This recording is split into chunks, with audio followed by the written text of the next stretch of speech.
Welcome to Shri Pawan saris Dharmavaram అండి. ఈరోజు అయితే ఒక కస్టమర్ అయితే మన దగ్గర నుంచి ఇన్స్టాగ్రామ్లో చూసి శారీ అయితే సెలెక్షన్ చేశారు. ఆ శారీ కూడా మీరు చూసేసింది. ఇది మనమైతే 3 days బ్యాక్ అయితే మనం అప్లోడ్ చేసామండి. ఆ శారీని అయితే వీళ్ళు ఈ కలర్ కాంబినేషన్లోనే సెలెక్షన్ చేసుకున్నాను అనమాట.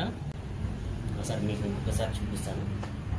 చూసారండి, మనకు అంచు వచ్చేసరికి అంతా మనకి నేరేడు పండు వస్తుంది అనమాట. పైకి వచ్చేసరికి ఆరెంజ్ మిక్స్లో కూడా మనం అంతా నేరేడు పండు మిక్స్ అయితే చేసామన్నమాట. ఈ లీవ్స్ చూసారా, ఆ ట్రీకి అంతా మొత్తం ఇలా బిగింపు అయితే చేయించామన్నమాట. పళ్ళంతా ఇలా గ్రాండ్గా వచ్చేస్తుందండి. ఈ శారీ అయితే మన దగ్గర మనం ప్యాకింగ్ చేసి పంపించాలన్నమాట.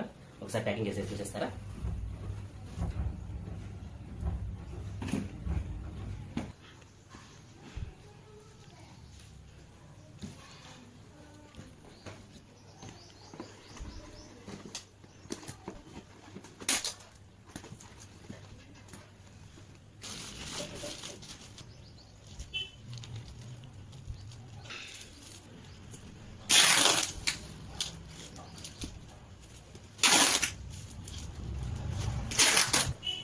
ఓకే అండి, మీకు కూడా ఈ వీడియో నచ్చినట్లయితే లైక్ చేసి, షేర్ చేసి, కామెంట్ చేయండి. ఇలాంటి మోర్ అప్డేట్ కోసం అయితే మన పేజీ ఛానల్ని ఫాలో అవ్వండి. శ్రీ పవన్ శారీస్ని ఆదరించండి.